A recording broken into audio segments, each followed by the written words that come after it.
Do you give us permission to use your name, your image, your video, audio for our video purposes? Yes. What's your name? Priscilla. How old are you? I am 29 years old.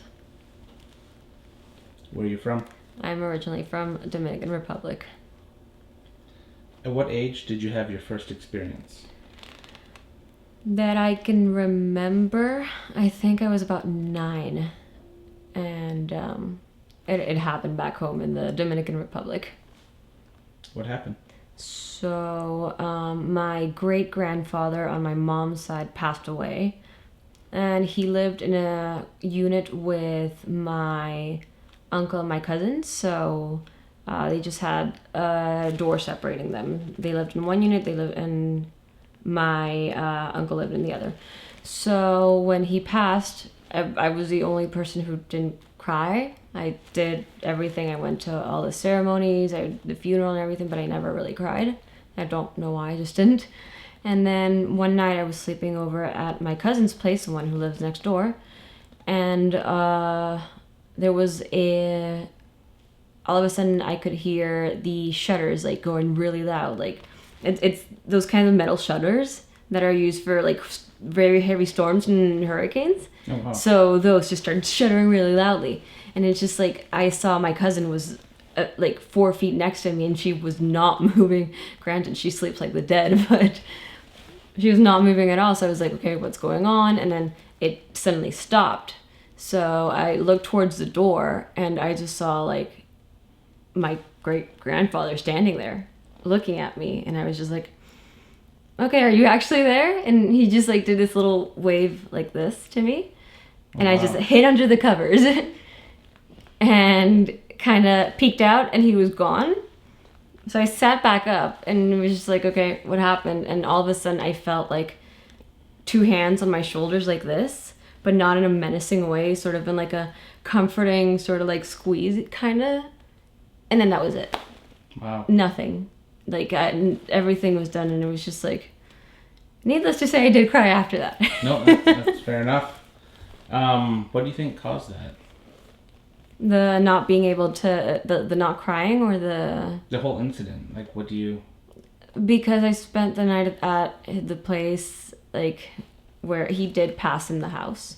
Okay. So I might not have spent the night at his house, but I was right next door and maybe, I don't know, there was a message for me or something that he was okay. I don't know. I really don't know because he and I were never really that close. I just like nothing against him. We were just never really that close. So it baffled me, I guess, a little bit. Have you had a lot of different experiences growing up too with the paranormal? Mm-hmm. I've had a few. Tell us a few. Tell us your top 3. Okay, that's one. Another one would have to be when I was 15. I did a 3-week trip across Europe, and when we went to Italy, to the Capri, the island specifically, I was just hanging out with one of my girlfriends, and we were just walking around, broad daylight, beautiful summer day, and just exploring and taking pictures. And we noticed that between all the buildings, there's a lot of like narrow stairs, a lot of narrow pathways, and we were very interested in those. So we just picked a random one, started going up it, and we realized that we were tired and it's just way too many stairs. Like, okay, this looks cute. There's like a little flower arch kind of thing. Let's take a picture. So I sat down and she took a picture of me and I started getting a really weird feeling. And I was like, okay, let's just get out of here. And she's like, no, wait, I want a picture. I'm like, okay, let's do that fast and let's get out of here. And she's like, what's going on? What are you freaking out about? Like, I don't know, I have a bad feeling about this. Let's just go. And then I just stood up and took her picture. And then she started getting a little bit of a bad feeling too. She also is very much into the paranormal and all of it. She's also the friend that lives in Salem. Oh, wow. Not Salem, sorry, Savannah. Savannah, yes. Georgia. Okay. But anyway, took her picture. She started getting the weird feeling. And we just like, all of a sudden started hearing footsteps behind us. And we looked. And it's, again, broad daylight.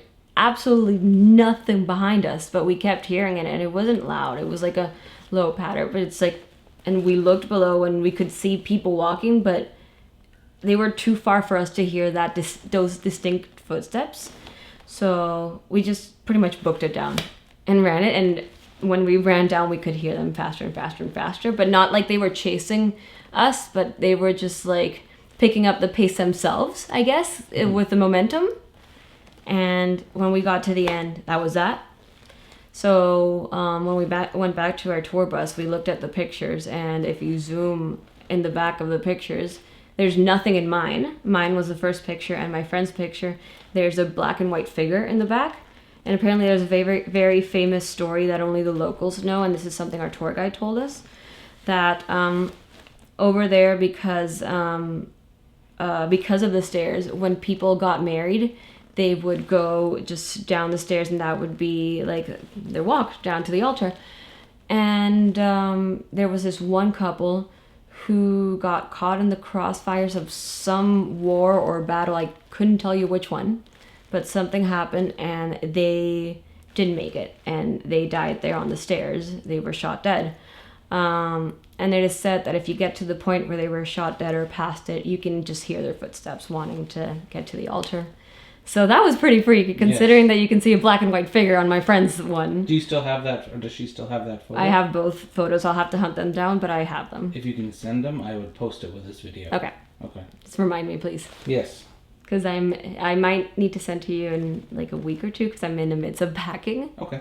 But I will send to you. Okay. And then another story. Another one. Let me take a little bit of water.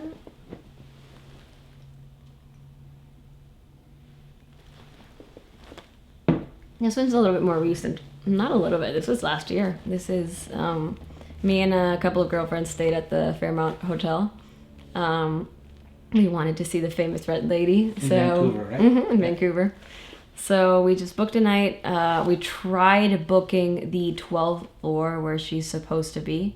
I might be wrong. I don't remember if it's a 12th floor, but we tried booking the floor regardless.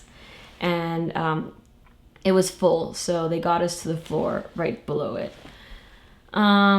We got to the hotel, did just girl stuff, hung out and everything, and waited until it was nighttime.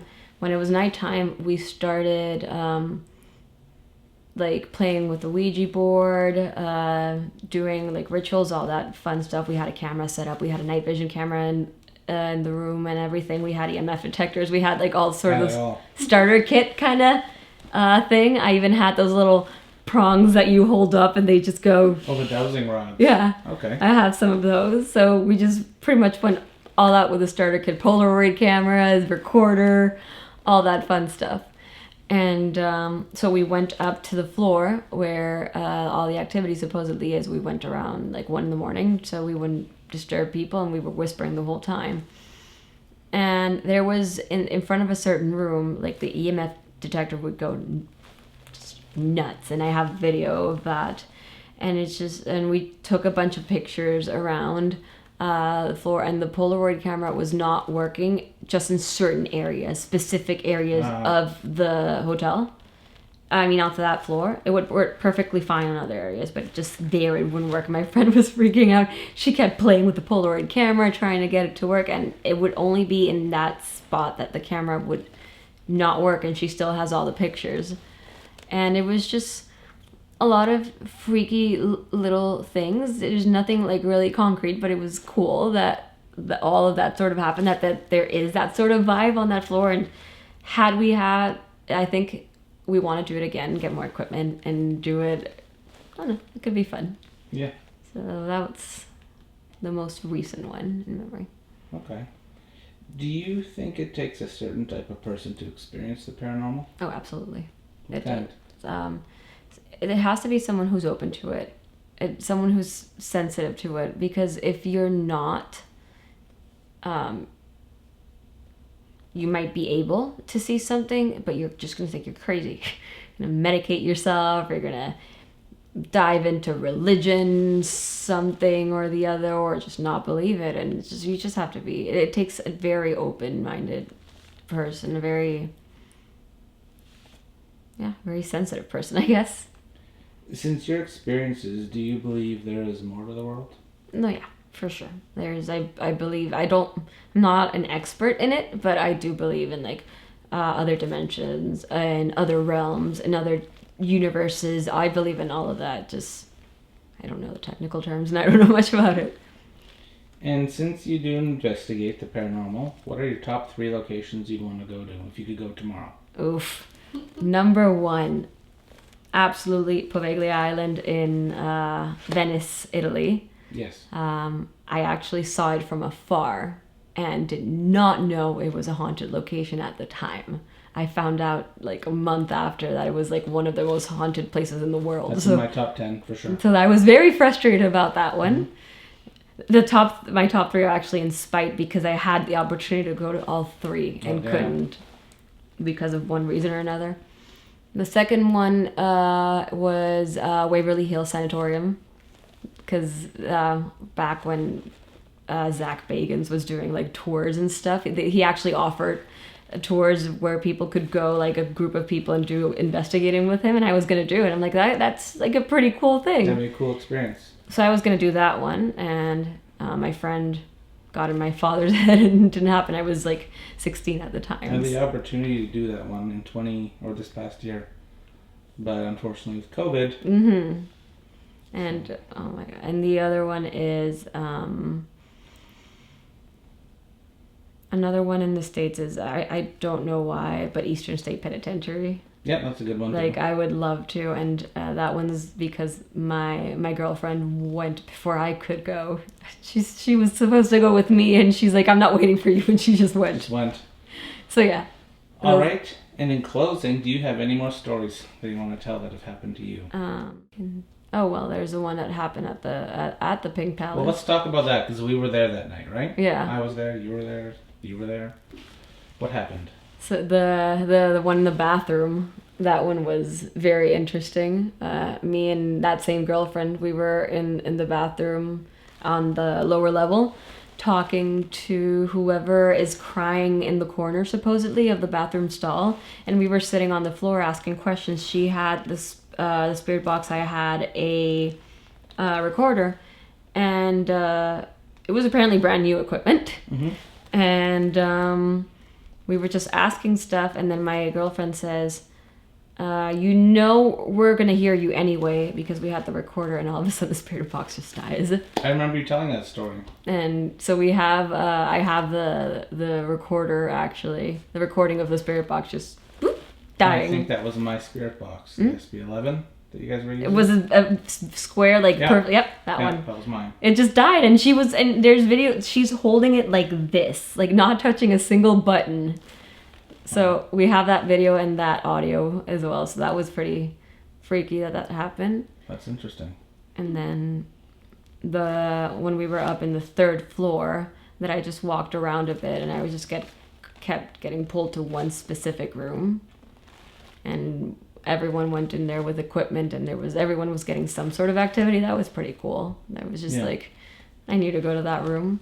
So yeah, that was a pretty awesome experience. I hope to go back there at least one more time. Oh yeah, that would be pretty cool. Cool. All right, well, thank you for your time. Thank you.